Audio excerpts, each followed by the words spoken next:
Alain, propos d'un Normand. L'œil et l'oreille. Les chevaux sont naturellement à peu près aveugles. Leurs yeux ne leur font voir sans doute que des fantômes dans le brouillard. Le cheval d'Alexandre n'était si méchant, comme on sait, que parce qu'il avait peur de son ombre. C'est pour cela que l'on met des œillères aux chevaux vigoureux. On se délivre ainsi des opinions confuses qu'ils prendraient par les yeux.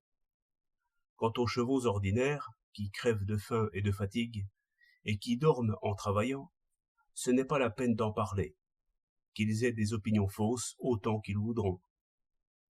Je pensais au dressage des chevaux, parce que l'on me montrait une grande salle à dresser les hommes. Ces carreaux dépolis, ces murs tout nus, ces tons de brouillard, tout cela ressemblait assez à des œillères faites pour coiffer 40 têtes à la fois. En revanche, que de paroles! Quel riche univers pour les oreilles! Observez bien un cheval, vous verrez comme il sait se servir de ses oreilles. Quel vif mouvement de leurs cornets! Il ramasse tous les sons et tous les bruits. Chaque chose est pour lui un bruit. Il s'avance prudemment en aveugle, dans un univers de bruit. Il devine ce que tel bruit annonce. Ainsi, il sait très mal comment les choses sont faites, mais il sait très bien comment elles se suivent.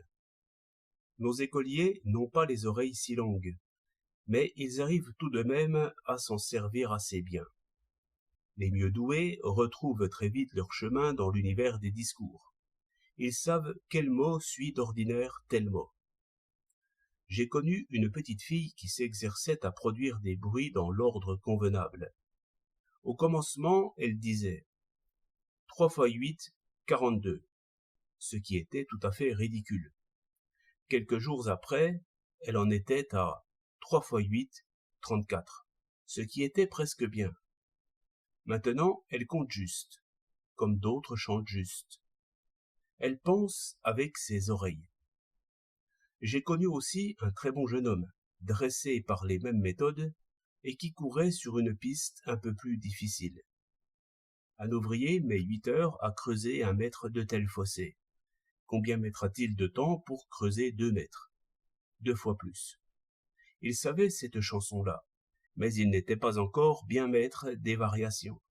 Et quand on lui posait cette autre question, combien de temps mettront 2 ouvriers pour creuser 1 mètre, il répondait tranquillement 2 fois plus. Il se trompait de piste. Était-il sot? Je ne le crois pas. Je crois plutôt qu'il pensait à la manière des chevaux avec ses oreilles.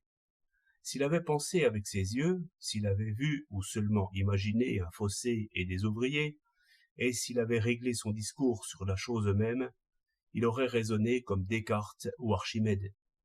Toute vérité entre par les yeux, toute sottise entre par les oreilles. 9 novembre 1908.